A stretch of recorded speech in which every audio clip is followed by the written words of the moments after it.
I was thinking this week about how that too often, or often, I guess, we complain about restrictions.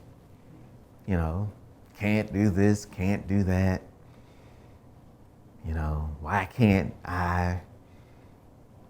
I don't understand why I can't, whatever, stay up late. Like our kids, we had a discussion this week talking about staying up a little later than what we asked them to stay up. And it was a good discussion, but freedom, what I entitled this message, freedom is found within the laws of God. If you want to be free, discover what the laws are.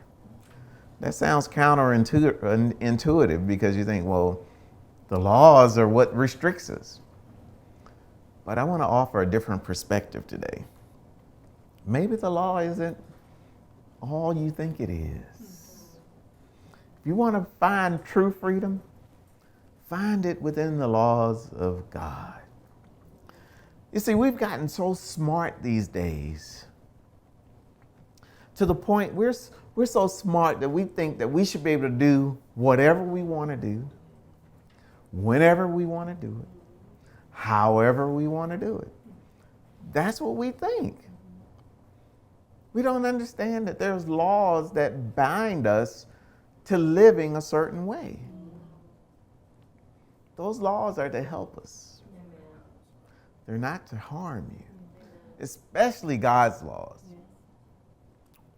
Laws are meant to tell you things that you shouldn't do rather than things that you should do. Of course, there are exceptions to that rule. But if you cross the line and begin telling people what they must do, it becomes a dictatorship. Laws are created to keep us from crossing that line. As man creates and gets smarter, the need for more laws become greater. For instance, Adam and Eve. God gave them one law, and only one. Don't touch that tree. He said anything else is permissible. Everything else is permissible. There was no need for any more laws. Why? Adam and Eve was free. See? Freedom is found within the laws of God. They were free to do anything they wanted to do. They could eat anything they wanted to eat. They could go anywhere they wanted to go. They just had one small law. Just one thing that they weren't supposed to do. Don't eat of that tree. You know us humans. As soon as you say, don't. That curiosity peaks. And you begin to think, what is God trying to keep from me? That's what they said, right? They didn't have sense enough to think it. They had to say it out loud. What is he trying to keep from me? Or hear it from the enemy? Oh, he doesn't want you to be like them, or like him. Because if you eat of it, you're going to be smart. You're going to be, I thought of, what's that show? We were just watching The Help. She was telling the little girl, you is smart. And you is important. But that's what the enemy told them. You're kind, you're smart, and you're important. And you'll be just like God if you eat of that tree. And they believed the hype. See, they didn't understand that freedom was understanding what God was saying. They were free to do anything else they wanted to do. They could go anywhere they wanted to go, however they wanted to go. Just leave that one thing alone. But as we get smarter, there is a need for more laws.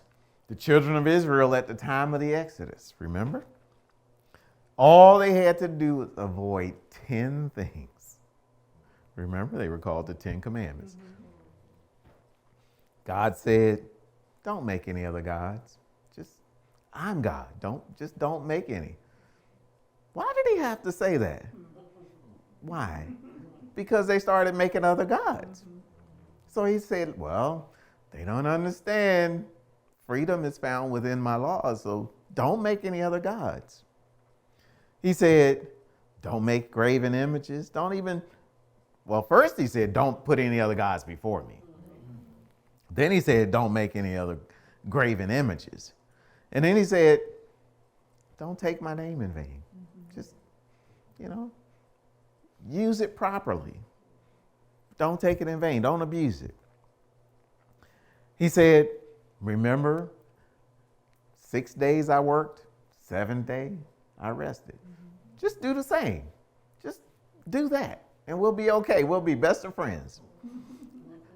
He said, honor your father and mother. I wonder why he had to say that. He said, don't kill. Don't commit adultery. Don't steal. Don't lie. Don't covet anything that belongs to somebody else. See, as we got smarter and got more technologically savvy, he says, I got to make more laws. Because otherwise they just go crazy. They don't know how to contain themselves. So that brings us to today. Today, we've got thousands of laws. Nobody can know all the laws that's on the books. There's just too many. We've got so many of them that some of them are actually outdated because we're growing so fast. Think about it. 100 years ago, there was horse and buggy. So they had to make rules to govern how horse and buggies operated on the road, right? Well, those laws are probably still on the books, but we don't need them. But now we need laws to govern how we drive our cars.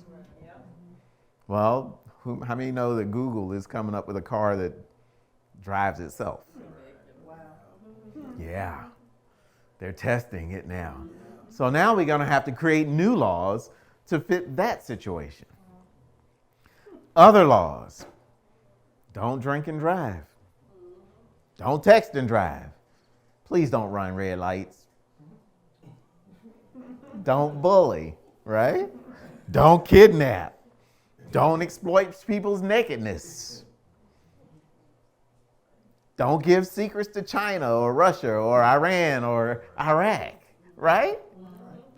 There's laws. Don't search someone's house without having a very good reason to do so. Don't invade people's privacies. Don't have more than one wife. Right?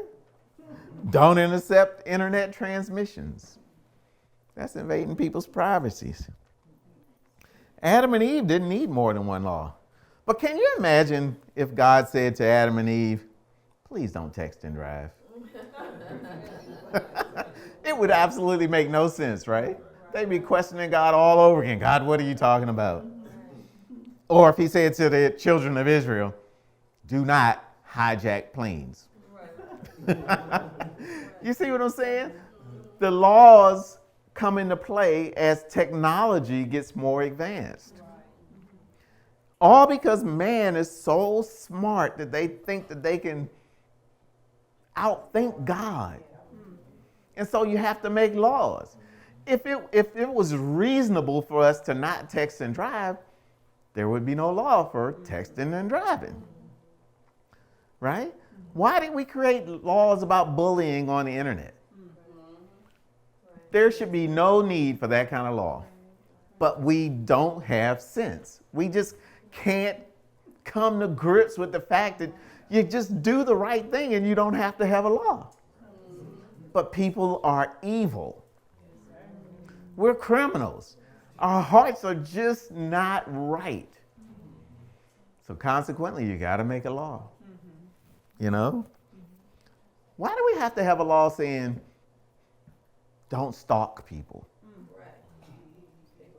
People are crazy. That's exactly right. We're crazy.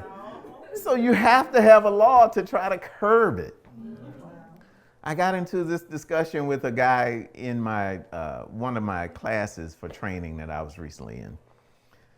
And so he says to me, he says, you know what? I think kids ought to be just property. And I'm like, did he just say that? I said to him, well, maybe we should all just be property then. Why limit it to kids? He's like, well, we should be able to do whatever we want with kids and we should be able to raise them up. I'm like, people are abusing kids. That's why we got laws. If people didn't abuse kids, there would be no law against abusing kids. It wouldn't make any sense. And I said, as a matter of fact, why don't we just take off the books murder?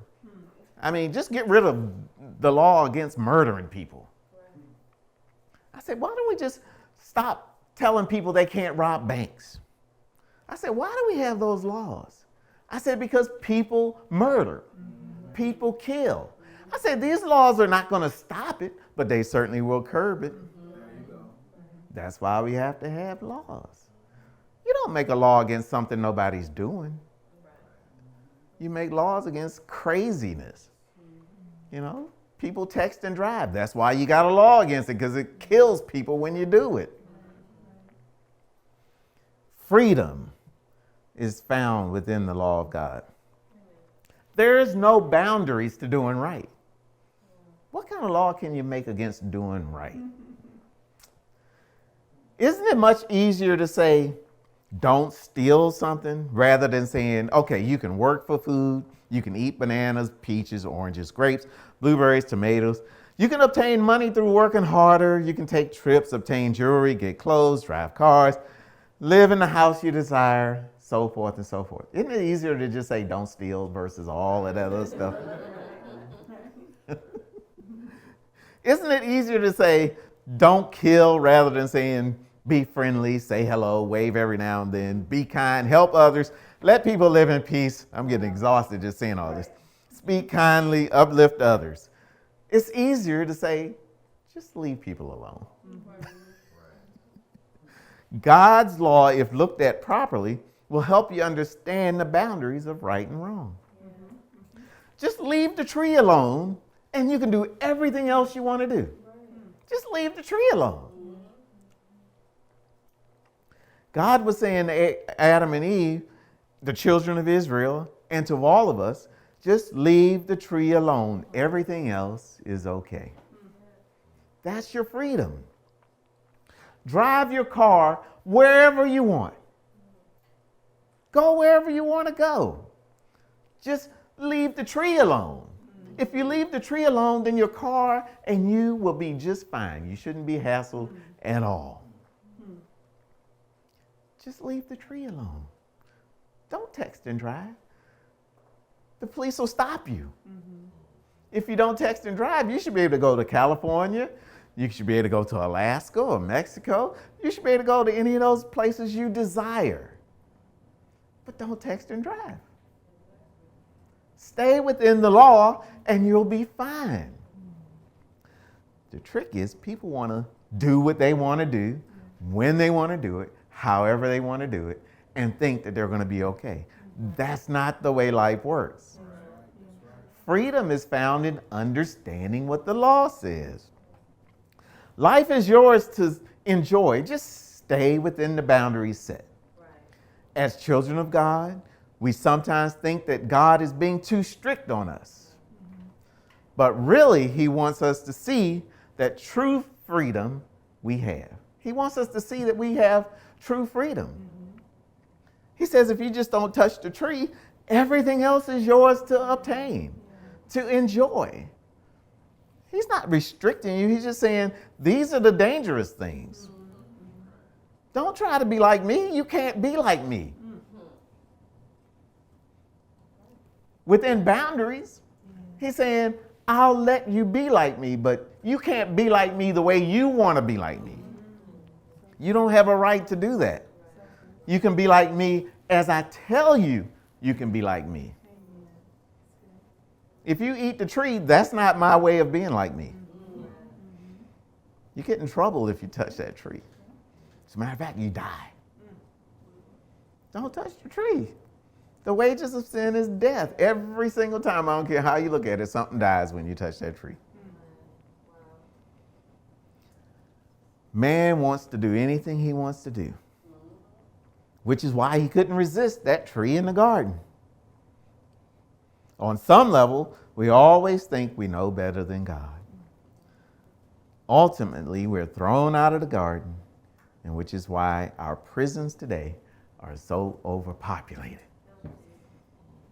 Because he's throwing people out of the garden. You can't live in this society if you think you're going to do whatever you want to do.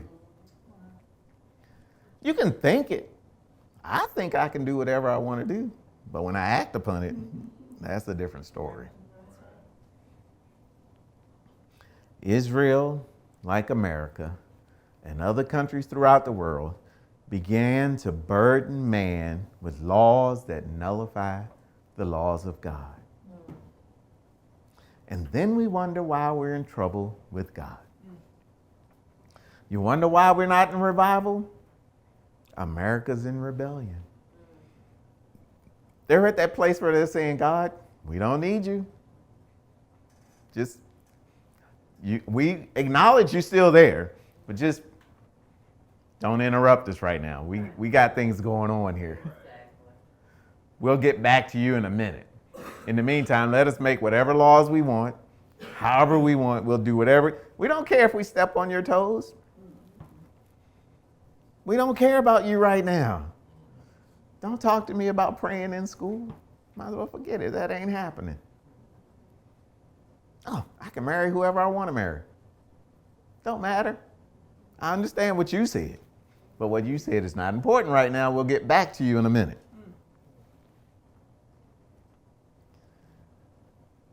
God's law said that we are not to have any other God before him. Man in his infinite wisdom is nullifying God's law by saying, we can get to you however we want. You say there's only one door, I say there's many doors. And because we perpetuate that and tell people that, people believe it. Just look on TV. Some of the biggest names we know are telling people, oh, don't worry about it. You can pray to Jesus. But Muhammad will help you. He'll get you there. Buddha can help you. Don't matter. I mean, just pick up a television show on Sunday morning. You'll be amazed at how many offerings there are for how to get to God. But it's all a lie. We're nullifying what God said. The children of Israel did it. Now we're doing it. God can't bless that. He can't put his hand on it. It's one way to God. And if you want freedom, do it his way. That's true freedom. God's law, and I'll say this in conclusion. His laws are necessary, but they're not for the purpose of legislating morality. Because once that cycle begins, we open doors for all kinds of problems. Because when you start trying to legislate people to do things that's right, instead of allowing them to just do what's right, we cross a line and it becomes a dictatorship. Because man, it's impossible for man to know what's right outside of God's law. Laws are great for teaching us the ways of God, but once they disagree with God's law,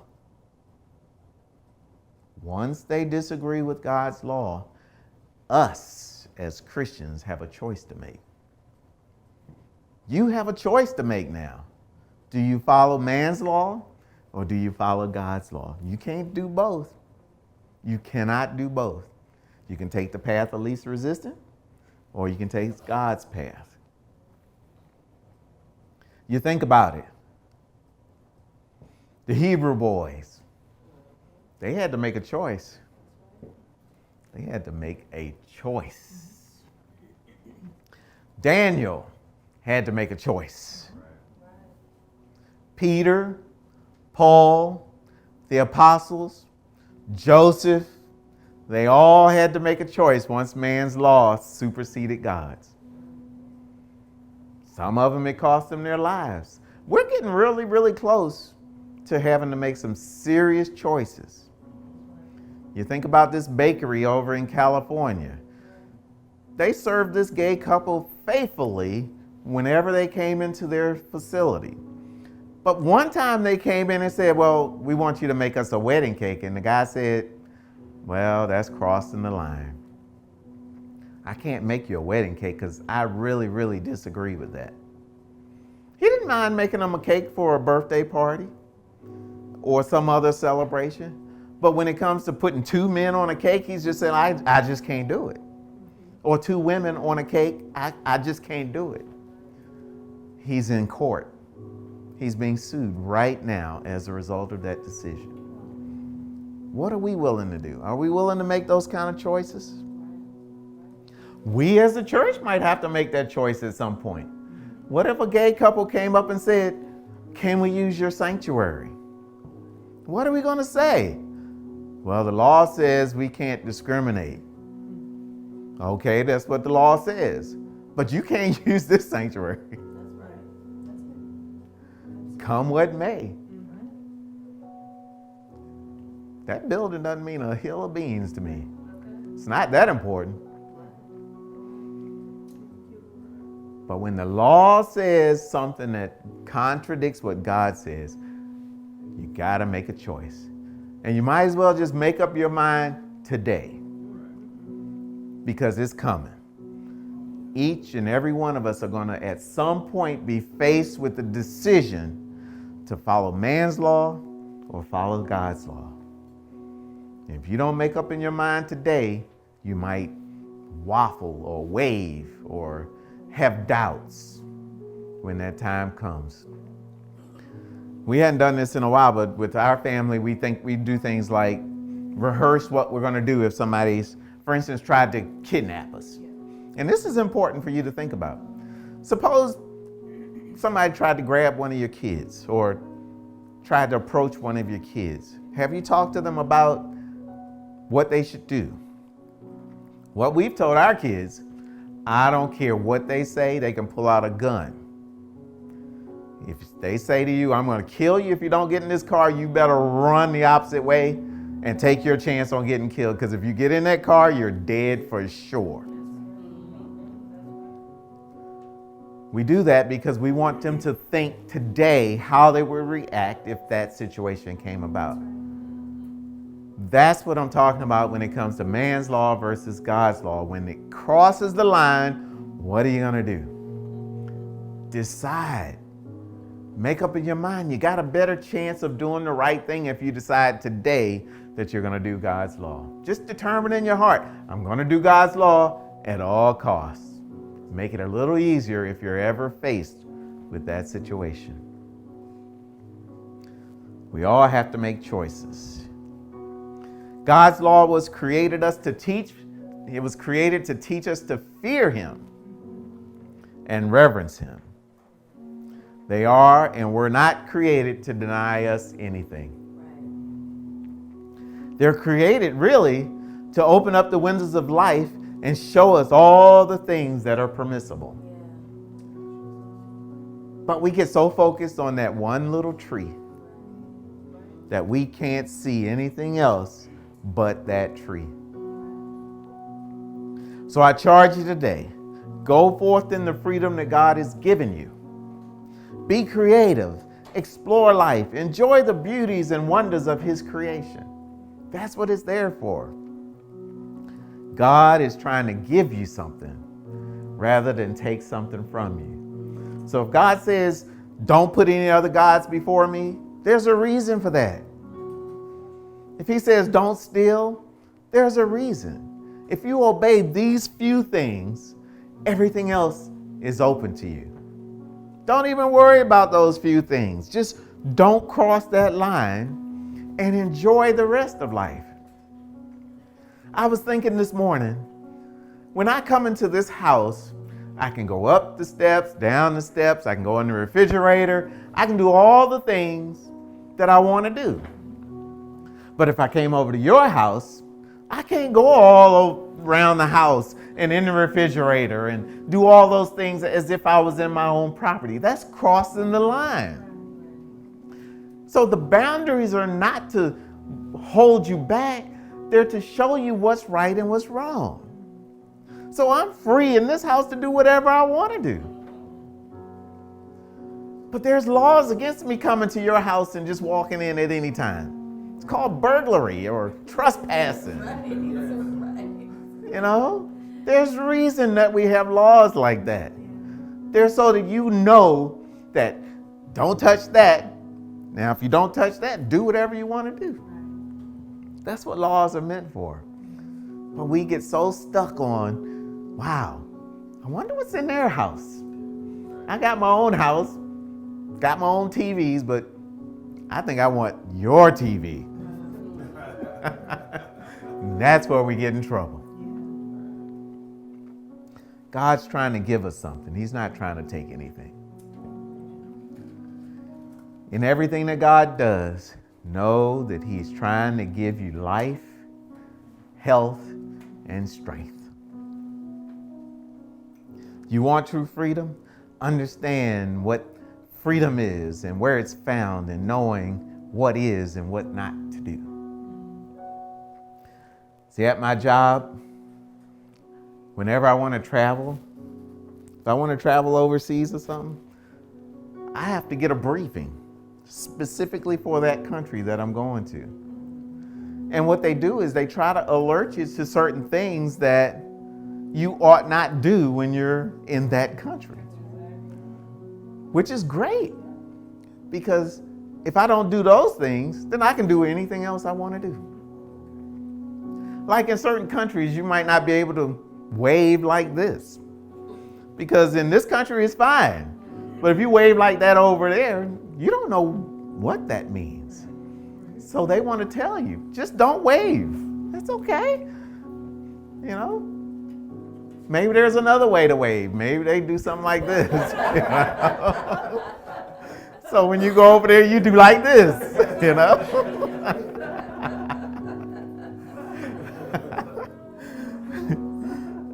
Find out what they do if you want to be free. Just know what not to do. In this country, you don't curse people out. Maybe in some other countries you do. Maybe that's fun over in other countries. But over here, you don't do that. We're encouraged to learn the laws because they teach us what to avoid so that our trip can be enjoyed to the fullest extent. My job's not trying to restrict me by going to these other countries and telling me what their laws are. They're trying to free me up so that I can have the most enjoyable trip ever and won't end up in jail somewhere. That's what God's law is. He's trying to make you free and understanding that if you break the law, you end up in jail.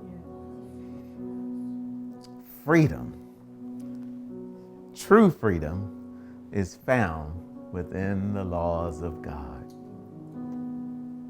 That's true freedom. Amen. Amen. Amen. Let's give God some praise. Amen.